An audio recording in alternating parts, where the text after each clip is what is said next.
કેમ છો વિદ્યાર્થી મિત્રો? આપણે હવે આજે જે શીખવાના છે એ ઠાર બિંદુ અને ઉત્કલન બિંદુના દાખલા શીખવા છે. બીજું આના પછી આપણે બે લેક્ચર રહેશે. એક લેક્ચર છે અભિસરણ દબાણનો અને એક લેક્ચર છે આપણી માટે અસામાન્ય અણુભાર વોન્ટ ઓફ અવયવનો હશે. એટલે આપણે થિયોરિટિકલ પોર્શન મોસ્ટલી પૂરો થશે. પછી હું તમને છે એ ચોપડીનો સ્વાધ્યાય છે એના બે લેક્ચર આપીશ, જેમાં એકાદ લેક્ચર છે એ મોટું હશે, કારણ કે સ્વાધ્યાય છે એ ઝડપથી પૂરો કરવો પડે એટલે આપણે એ લેક્ચરો મોટા હશે. બીજી વાત છે કે તમને વધારાની થિયરી પછી જેડબલઈને નીટમાં પૂછાઈ ગયેલા એમસીક્યુ પણ તમને સોલ્વ કરાવવાના છે. એટલે આપણે ચેપ્ટર પૂરું થશે. એટલે આ વીકની અંદર ચેપ્ટર ચાલશે, પછી પણ ચાલશે. એટલે તમારે એ રીતે તૈયારી કરવી પડશે, થોડુંક તમારે ગંભીર થવું પડશે, બરાબર. હવે આજે આપણે જે જોવું છે એ ઠાર બિંદુ છે. તો ઠાર બિંદુ એટલે શું?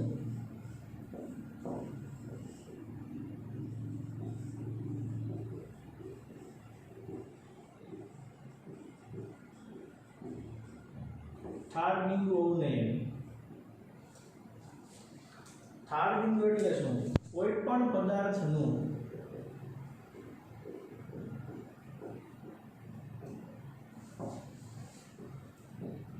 પ્રવાહી અવસ્થામાં બાષ્પ દબાણ, કોઈ પણ પદાર્થનું પ્રવાહી અવસ્થામાં બાષ્પ દબાણ એ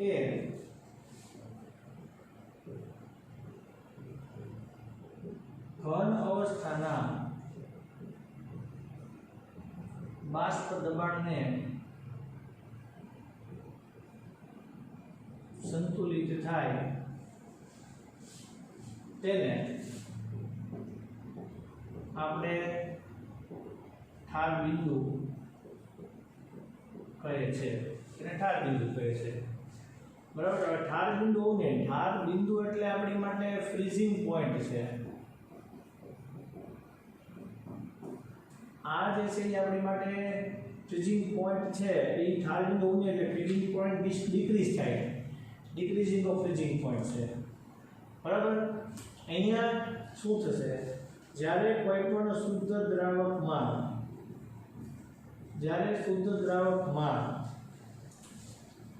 તો આપણે શુદ્ધ દ્રાવકમાં શું કરીએ છીએ? અબાષ્પશીલ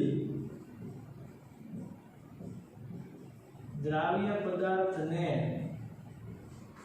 ઓગાળવામાં આવે. શુદ્ધ દ્રાવકમાં અબાષ્પશીલ દ્રાવ્ય પદાર્થને ઓગાળવામાં આવે ત્યારે શુદ્ધ દ્રાવકમાં અબાષ્પશીલ દ્રાવ્ય પદાર્થને શું કરવામાં આવે? ઓગાળવામાં આવે ત્યારે તેના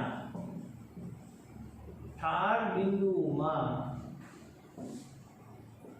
થતા ઘટાડાને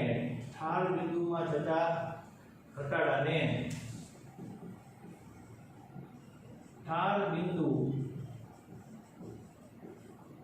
અવનયન કહે છે.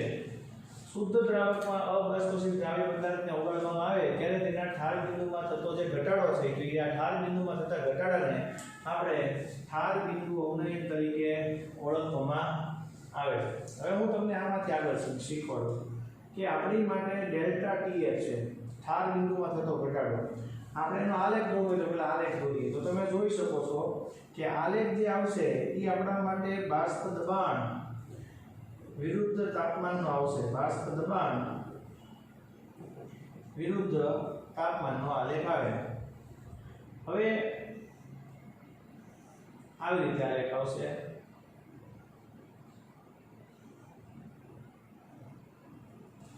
જે પહેલું છે એ આપણી માટે દ્રાવકનું ઠાર બિંદુ છે. દ્રાવકનું ઠાર બિંદુ છે.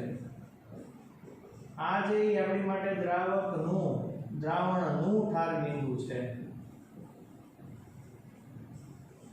અને આ જે છે એ ઠરેલું દ્રાવણ છે.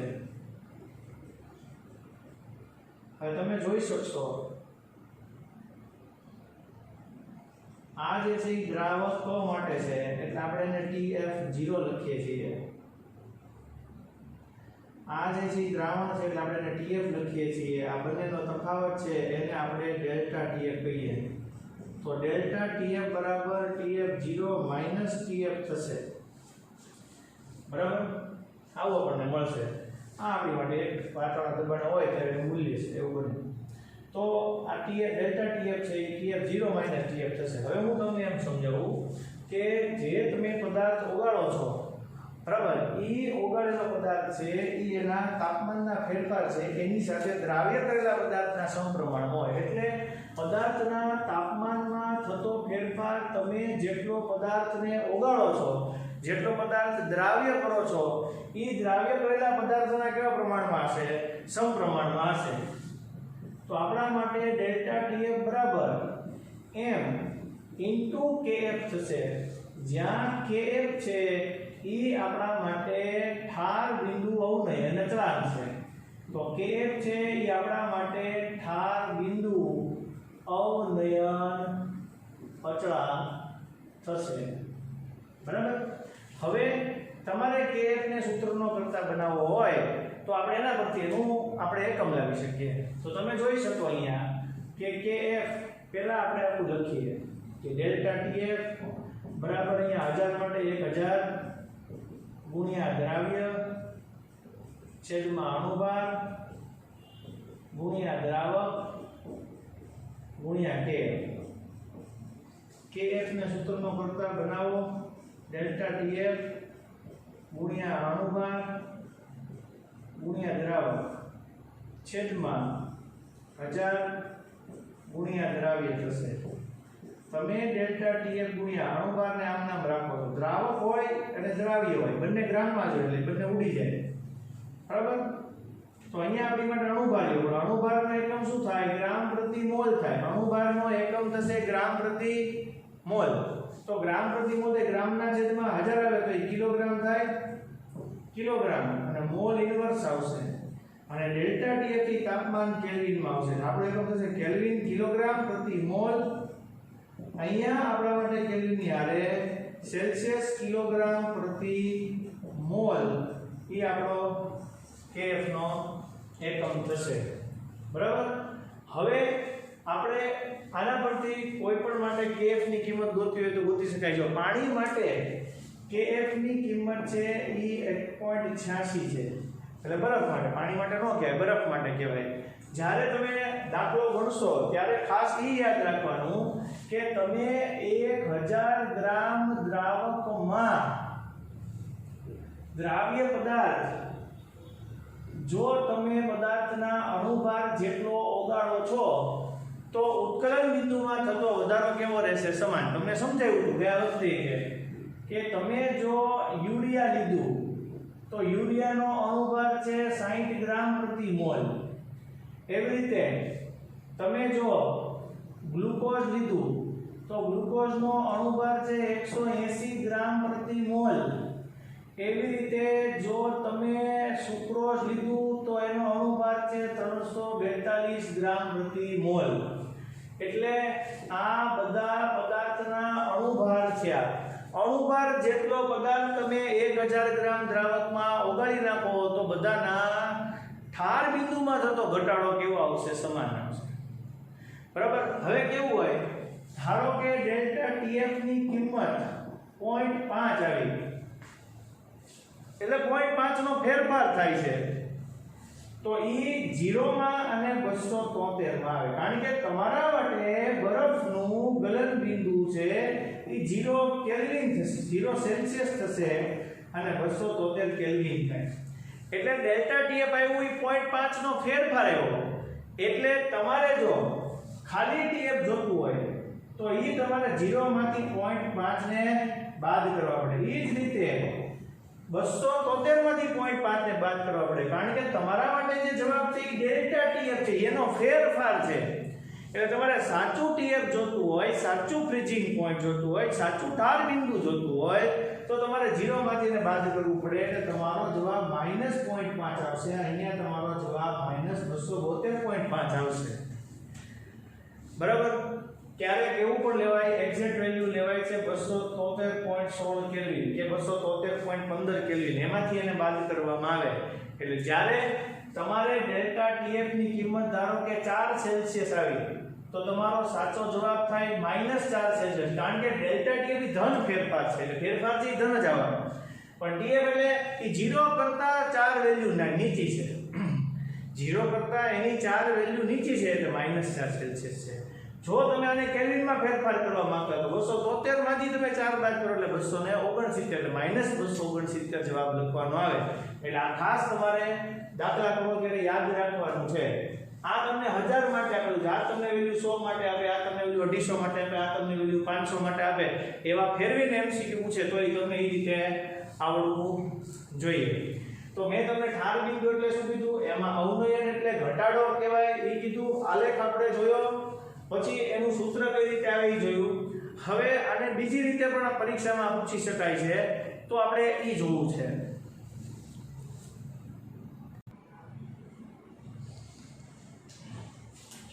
આપણે kf ની વેલ્યુ બીજી રીતે પણ લાવી શકીએ કારણ કે એની માટે અલગ સૂત્ર પણ આપણને આપેલું છે kf અને kb માટે તો આપણે ઈ જોવું છે કઈ છે ગલન એન્થાલ્પી એટલે તો kf બરાબર r tf² છેદમાં 1000 * lf આવું સૂત્ર છે જ્યાં r જે છે એ આપણી માટે વાયુ અચળાંક છે TF છે ઈ ફ્રીઝિંગ ટેમ્પરેચર છે LF છે ઈ દ્રાવકની ગલન એન્થાલ્પી જે છે બરાબર LF જે છે ઈ દ્રાવકની ગલન એન્થાલ્પી છે બરાબર હવે આ LF છે એની માટે ડેલ્ટા FH ના છેદમાં m1 આવું થાય બરાબર એટલે આ જ સૂત્ર છે મારે એને ફેરફાર કરીને લખવું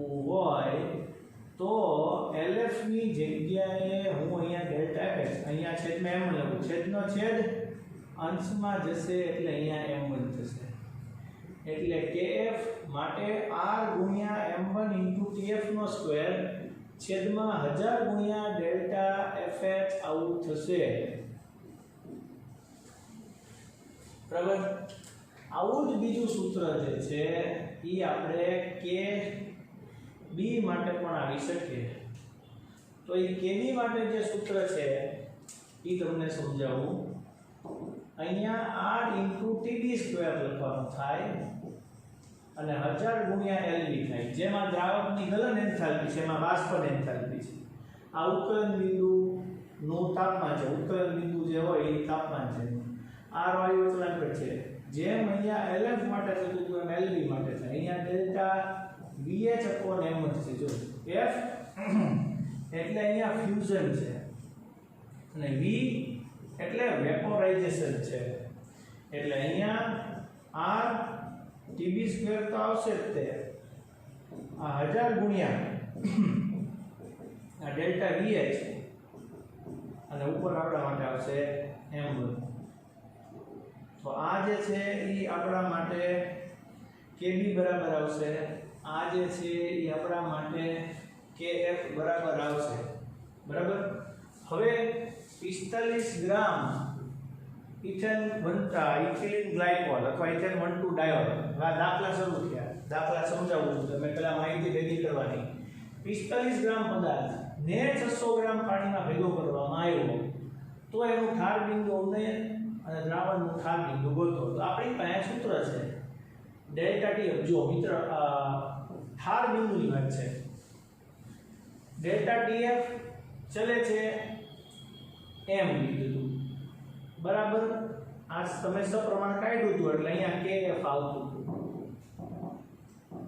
આ ડેલ્ટા tf આવશે m જે છે એ આપણા માટે 1000 ગુણ્યા દ્રાવ્ય એટલે 45 છેદમાં દ્રાવક એટલે 600 બરાબર અને દ્રાવક એટલે અહીંયા 600 આવશે 1000 ગુણ્યા દ્રાવ્યના છેદમાં દ્રાવક અહીંયા અણુભાર આવશે આનો અણુભાર 62 થાય તમે જોઈ શકો 2 ને 3 2 ને 3 એટલે ટોટલ 6 થયા ઓક્સિજન કેટલા છે તમારી પાસે 2 છે એટલે 16 દુ 32 ઈ થાય કાર્બન કેટલા છે તમારી પાસે 12 દુ 24 ઈ થાય એટલે 4 એટલે 6 12 નો વધી પડે 62 આવશે એટલે અહીંયા આવશે 62 બરાબર kf હવે કે પાણી માટે જોઈએ એટલે કે પાણી માટે હોય એટલે 1.86 હોય છતાં આપણે રકમમાં જોઈ લઈએ હા kf ની કિંમત પાણી માટે 1.86 મેં તમને કીધું એમ લઈ લેવાની હોય કે પાણીમાં લીધું છે આને પાણીમાં નાખો છો એટલે એ તો દ્રાવક માટે જ તે kf આવે 1.86 તો આ તમારા માટે 2 મીંડા ઉડી જશે એટલે અહીંયા ઉપર 450 45 દાન 450 1.86 આવશે અને ગુણ્યા 62 ગુણ્યા 6 આવશે તો આ જે આવ્યું એ આપણા માટે 450 ગુણ્યા 1.86 ભાગ્યા 62 અને ભાગ્યા 6 એટલે 2.25 જેવો જવાબ આવ્યો તો આ 2.25 છે એ ડેલ્ટા ટીએફ છે એટલે ઠાર બિંદુ અવનયન છે હવે ઠાર બિંદુ અવનયન છે એટલે એ તમારા માટે કેલ્વિન છે તો કેલ્વિનમાં હશે બરાબર સેલ્સિયસમાં તો સેલ્સિયસમાં લઈ શકો તમે હવે મારે ટીએફ જોતું હોય એટલે મેં તમને કીધું હતું 273.15 માંથી 2.25 ને બાદ કરવાનું થાય તો આપણે 273.15 માંથી 2.25 ને બાદ કરીએ તો 11 માંથી 2 જાય એટલે 270.9 કેલ્વિન તમારા માટે જવાબ આવશે એટલે 270.9 જવાબ આવે બરાબર આગળ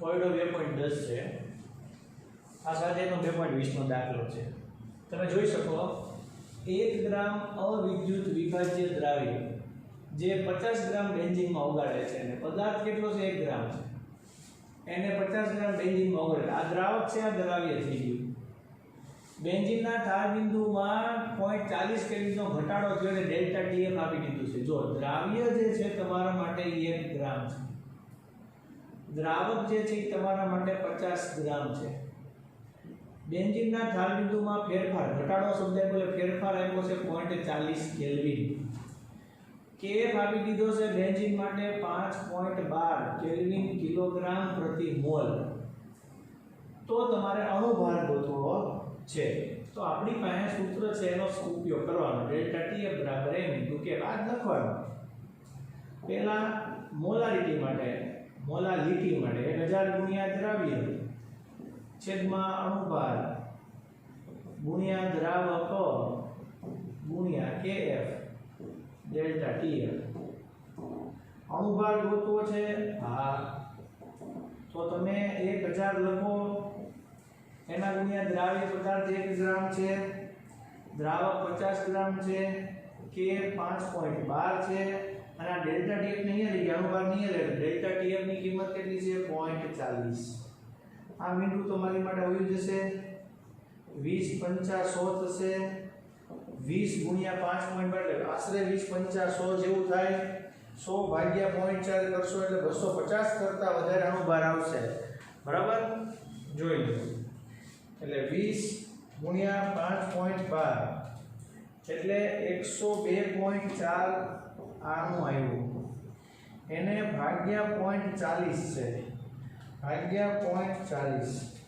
એટલે 256 અણુભાર આવ્યો કીધું 250 કરતા વધારે આવશે એટલે 256 જેટલો અણુભાર આવ્યો તો પહેલો દાખલો તમારા માટે થઈ ગયો હવે આ આપણી માટે એકમ લખો હોય તો ગ્રામ પ્રતિ મોલ લખો તમે AMU લખો ખાલી યુ લખો તો પણ ચાલે આ દાખલો મોસ્ટ ટાઈમલી છે પૂછાઈ ગયેલો છે નીટમાં JEE માં તમે જુઓ ખાંડના 5% દ્રાવણનું એટલે એનો અર્થ એવો છે ને કે ખાંડના 5% આપ્યા છે એટલે આપણી માટે વજનથી વજન સાંદ્રતાની વાત કરી છે તો 5 ગ્રામ ખાંડ હોય તો 95 ગ્રામ પાણી હશે 5 ગ્રામ ખાંડ હશે 95 ગ્રામ પાણી હશે દ્રાવણનું ઠાર બિંદુ આપણને આપી દીધું છે 271 તો આપણે પાણીનું ઠાર બિંદુ જે છે આપણને શુદ્ધ દ્રાવકનું આપ્યું છે TF0 273.15 હું બાદ કરી નાખું એટલે મને 2.15 ડેલ્ટા TF મળી જાય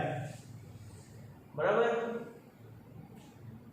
હવે પહેલી વસ્તુ આટલી કર્યા પછી આપણે આમાંથી KF લેવાનું અને 5% ગ્લુકોઝ જો પાણીમાં ઓગાળવામાં આવે તો એનું ઠાર બિંદુ આપણે જોવે છે ઠાર બિંદુ એટલે TF જોવે છે દાખલો બે ભાગમાં થશે. પહેલા ભાગની અંદર આપણને kf મળશે. આ જે સૂત્ર હોય ને ડેલ્ટા tf બરાબર m * kf માંથી આપણને kf મળશે. અને બીજા ભાગમાં આપણે ડેલ્ટા tf બરાબર m * kf માં kf ની કિંમત છે આપણે અહીંયા મૂકશું એટલે આપણને ડેલ્ટા tf મળશે અને એના પરથી આપણે શું લાવશું tf લાવશું. એટલે દાખલો બે ભાગમાં થશે. પહેલા ભાગમાં તો કે ખાંડના 5% આપ્યા છે, તાપમાન આપ્યું છે, એના પરથી આપણે kf લાવશું. એ kf ની કિંમત અહીંયા મૂકશું એટલે આપણને ડેલ્ટા tf ઠાર બિંદુ અવનયન મળશે. પણ આપણે શું જોવે છે ઠાર બિંદુ જોવે છે એટલે આપણે ઈ લાવશું. તો જો અહીંયા આપણે જોઈએ ડેલ્ટા tf છે આપણે લાવ્યા છીએ 2.15 m એટલે 1000 ગુણ્યા દ્રાવ્ય છેદમાં અણુભાર ગુણ્યા દ્રાવક અને kf જોવે છે એટલે આપણે અહીંયા 2.15 પહેલા હું બધું લખીશ 1000 ગુણ્યા દ્રાવ્ય પદાર્થ કેટલો છે 5 તો દ્રાવક કેટલો થાય 95 કારણ કે તમે ટકાવારી માં જ્યારે આવું લખ્યું હોય ખાંડના 5% લખ્યું હોય ત્યારે w/w છે અને આપણે એને ટોટલ 100 કરવાનું હોય એટલે 5 ના અહીંયા છેદમાં 95 આવશે. અણુભાર ખાંડ માટેની વાત છે તો ખાંડનો અણુભાર આવશે 342 કારણ કે ખાંડનું સૂત્ર આવશે C12H22O11. આના પરથી આપણને kf ની કિંમતો મળશે.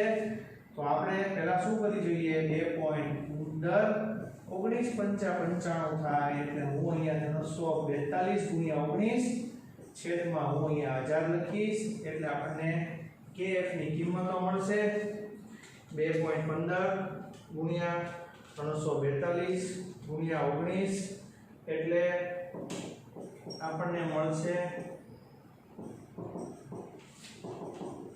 આવી વસ્તુ આના છેદમાં 1000 લાવશું એટલે ભાગ્યા આપણે 1000 કરશું એટલે આપણને જવાબ મળશે 13.97. તો આ જે આવ્યું આપણી માટે kf આવ્યું 13.97. હવે આપણે આ દાખલો ગણીએ 1000 ગુણ્યા દ્રાવ્ય છેદમાં અણુભાર ગુણ્યા દ્રાવક ગુણ્યા kf આપણે લઈ આવ્યા છીએ 13.97. આ 1000 ગુણ્યા દ્રાવ્ય 5% ગ્લુકોઝ છે એટલે 5 ના છેદમાં 95 જ આવશે. પણ ગ્લુકોઝનો અણુભાર C6H12O6 ગ્લુકોઝનો અણુભાર થશે 180. તો આના પરથી આપણે લાવશું ડેલ્ટા tf 1000 ગુણ્યા 5 ગુણ્યા 13.97 એટલે ઉપર આવશે 698.50 એને ભાગ્યા એટલે 180 ગુણ્યા 95 કરીએ 17100 આવશે. 698.50 ભાગ્યા 17100 એટલે આપણા માટે આવશે 4.084. બરાબર પાછળ સાતડો છે એટલે 5 લખી શકો એટલે 4.084 તમારા માટે kf આવ્યો. બધું કેલ્વિનમાં છે એટલે હું આને કેલ્વિનમાં લખીશ. આ જે મને મળ્યું એ ડેલ્ટા tf છે. મારે તો ઠાર બિંદુ જોઈએ છે, ખાલી tf જોઈએ છે. તો ખાલી મારે જો tf જોતું હોય તો મારે 273.15 માંથી 4.084 બાદ કરવાના. તો હું 273.15 માંથી 4.084 બાદ કરું એટલે અહીંયા 4 આવશે. 10 માંથી 4 જાય 6, 14 માંથી 8 જાય 6, આ 0 નું 0, 13 માંથી 4 જાય 9 એટલે આપણા માટે આવશે 269.06 જેવું છે એટલે આશરે 269.07. આ મારો જવાબ આવ્યો. આ પરીક્ષામાં પૂછાયેલો, નીટમાં પૂછાયેલો દાખલો છે, આઈએમપી દાખલો છે. આવડવો જ જોઈએ. પહેલા આપણે કેફ ગોઠવ્યું એટલે ત્યાં મૂકીને આપણે ડેલ્ટા ટીએફ ઉપરથી ટીએફ ગોઠવ્યું. ઓકે, ચાલો હવે નેક્સ્ટ દાખલા ઉપર જઈએ.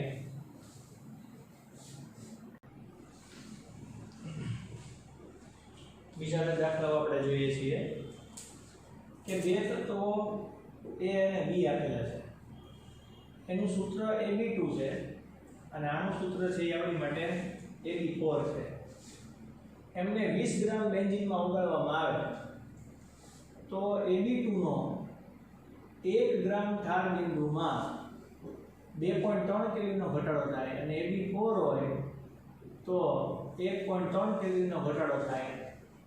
તો Kf બેન્ઝીન માટે 5.1 કેલ્વિન કિલોગ્રામ પ્રતિ મોલ ધરાવતા હોય Kf ની વેલ્યુ, તો A અને B ના પરમાણુ ભાર શોધો. તો આપણી પાસે બે અલગ અલગ પદાર્થો છે, એક AB2 છે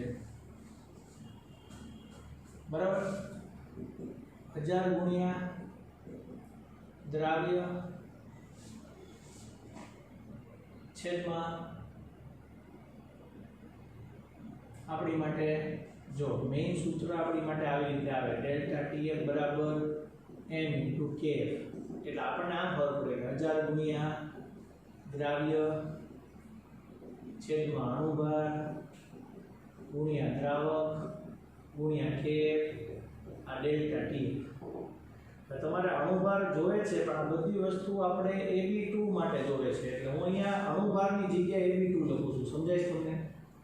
એટલે મારી માટે આવો છે 1000 ગુણ્યા દ્રાવ્ય, તો દ્રાવ્ય પદાર્થ છે એ મારી માટે 1 ગ્રામ છે બરાબર, દ્રાવક છે એ મારી માટે 20 ગ્રામ છે, બેન્ઝીન 20 ગ્રામ છે અને આ ડેલ્ટા TF છે એ તાપમાનનો ફેરફાર છે. તો તાપમાનનો ફેરફાર જે છે આપણી માટે બરાબર 2.3 કેલ્વિનનો ઘટાડો કરે છે, એટલે 2.3 છે અને Kf ની વેલ્યુ જે છે એ આપણા માટે 5.1 બેન્ઝીન માટે આપેલી છે. તો આ જે થયું એ મારી માટે AB2 માટે છે. તો AB2 ની વેલ્યુ શું આવે છે એ આપણે જોઈ લઈએ. તો 1000 ગુણ્યા 5.1 ભાગ્યા 2.3 ભાગ્યા 20 એટલે 110.86 એટલે 110. આશરે 87 આવે છે, જે AB2 માટે આવે છે. હવે હું આ જ વસ્તુ AB4 માટે કરી રહ્યો છું, તો આપણે AB4 માટે જોઈએ. તો AB4 માટે શું થશે? તો આપણે આની જ વસ્તુ જોવાની છે. હું અહીંયા લખીશ 1000 ગુણ્યા, હવે હું આને ફેરફાર કરીને પાછું આખું પહેલેથી નથી લખતો. અણુભાર એટલે AB2 હતું એમ, તેમ અહીંયા અણુભાર એટલે મારી માટે AB4 છે. તો 1000 ગુણ્યા 1 આવશે, 5.1 આવશે, અહીંયા 1.3 આવ્યું છે, 1.3 કેલ્વિનનો ઘટાડો, અને અહીંયા ગુણ્યા 20 આવશે. આટલો જ ખાલી ડિફરન્સ છે. 1000 ગુણ્યા 5.1 ભાગ્યા 1.3 ભાગ્યા 20 એટલે તમારા માટે આવશે 196.15. આવી રીતે આવી ગયું. હવે આપણે શું કરશું? આના પરથી સમીકરણ લાવશું. કારણ કે જો આ AB2 હોય, ધારો કે મેં કહું કે AB2 હોય તો A અને B2 હશે, તો પહેલા હું લખીશ આની માટે સ્મોલ a ધારું, આની માટે 2b ધારું, કારણ કે આ પરમાણુ ભાર છે બરાબર. તો A + 2b એટલે આટલા થશે. તો એવી રીતે મારે આની માટે લખવું હોય તો A + 4b માટે આટલા થાય. પછી આપણે લોગથી ઉકેલીએ એટલે આપણે બંને પરમાણુ છે એના પરમાણુ ભાર મળે. આપણે અહીંયા જોઈએ A + 2b, આ AB2 એટલે પહેલા પદાર્થ, એ પદાર્થનો પરમાણુ ભાર 2 ગુણ્યા બીજા પદાર્થનો પરમાણુ ભાર બરાબર આપણી માટે ટોટલ 110.87. એવી રીતે આ પહેલા પદાર્થનો પરમાણુ ભાર એટલે આપણે A લખીએ, આ બીજા પદાર્થનો એટલે આપણે શું લખીએ? અહીંયા 4b લખીએ, 196.15. આ માઈનસ કરીએ, માઈનસ કરીએ, માઈનસ કરીએ, પ્લસ અને માઈનસ એ નીકળી જાય, આપણી માટે -2b થાય. 196.15 માંથી 110.87 ને આપણે બાદ કરીએ. 15 માંથી 7 જાય 8, 10 માંથી 8 જાય 2, 5 અને 5, 9 માંથી 1 જાય 8, 85.28 આવશે, -85.28 આવશે. બંને બાજુથી આપણે માઈનસ સાઇન કોમન કાઢીએ એટલે 85.28 ભાગ્યા 2 કરશું એટલે આપણને 2 ચોક 8 મળે બરાબર, 2 દુ 4 મળે, 2 છક 12 મળે અને 2 ચોક 8, 42.64 ગ્રામ પ્રતિ મોલ, જે આપણા માટે જવાબ આવ્યો બી પદાર્થના પરમાણુ ભારનો આ સમીકરણ આપણી માટે 1 છે, આ સમીકરણ આપણી માટે 2 છે. a + 2b = 110.87 છે. તો 110.87 માં આપણે b ની કિંમત મૂકી દઈએ. b ની કિંમત છે 42.64. 110.87 એ માટે 110.87 માંથી આપણે 42.64 ગુણ્યા 2 થશે એટલે 85 પોઈન્ટ શું થશે 28. 110.87 માઈનસ 85.28 એટલે જવાબ આવશે આપણી માટે 25.59 એની કિંમત ગ્રામ પ્રતિ મોલ. તો એની કિંમત આવી 25.59 ગ્રામ પ્રતિ મોલ અને બીની કિંમત આવી આપણી માટે 42.64 ગ્રામ પ્રતિ મોલ. તો આ આપણી માટે દાખલો થઈ ગયો. બહુ સરસ દાખલો. તો આવો ફેરવી પૂછી શકે. અહીંયા AB પૂછી શકે અને અહીંયા AB3 લાવી શકે. બરાબર? તો દ્રાવક બદલાવી શકે, ગ્રામ બદલાવી શકે. દાખલો સરસ હોય એટલે તમે અલગ અલગ પ્રકારે ચેન્જ કરી શકે. બરાબર? હવે આ જે છે ઇથિલિન ગ્લાયકોલનું જલીય દ્રાવણ કે જેનો ઠાર બિંદુ તફાવત એટલે ડેલ્ટા TF છે એ 10 સેલ્સિયસ છે. તેવું 1000 ગ્રામ જલીય દ્રાવણ બનાવવા માટે કેટલા ગ્રામ ઇથિલિન ગ્લાયકોલ જોઈએ? હવે કેટલા ગ્રામ પદાર્થ જોઈએ છે એટલે આપણે એમ જોઈએ છે કેટલા ગ્રામ ઇથિલિન ગ્લાયકોલ જોઈએ. તો આપણી પાસે સૂત્ર છે ડેલ્ટા TF = m * k. તમે જોશો કે હું આપણે સામાન્ય સૂત્ર લખું પછી આપણે શું કરવું ને વિચારવાનું. પહેલા આ તો આવડવું જોઈએ ને એમ. બરાબર? તો જો અહીંયા 1000 ગુણ્યા દ્રાવ્ય છેદમાં અણુભાર ગુણ્યા દ્રાવક ગુણ્યા Kf અને ડેલ્ટા TF. આ દ્રાવ્ય છે એને હું W લઈ લઉં અને આને હું દ્રાવ્ય હવે આપણે અલગ અલગ કહી શકીએ. દ્રાવ્યને W2 કહું તો હું આને દ્રાવકને W1 કહી દઉં. બેયને હરખું રાખવું પડે. તો આપણે શું કરશું? ટોટલ આ બેયનું ભેગું કરો એટલે 1000 થાય. કારણ કે લીધું છે 1000 ગ્રામ જલીય દ્રાવણ બનાવવું છે એટલે એમાં દ્રાવક અને દ્રાવ્ય બે ભેગા થઈને 1000 હશે. બરાબર? તો હવે અહીંયા હું ડેલ્ટા TF છે ત્યાં 10 લખી નાખું છું કારણ કે મને આપ્યું છે કે નહીં ઠાર બિંદુમાં તફાવત 10 છે એટલે હું 10 લખું છું અહીંયા. બરાબર? આ 1000 ગુણ્યા આને હું W કહું. આ 1000 માઈનસ W થશે. અણુભાર આપણને 62 આપી દીધો છે ને Kf છે 1.86 છે. તો આપણે 10 ગુણ્યા 62 10 ગુણ્યા 62 એટલે 620 1000 માઈનસ W થશે.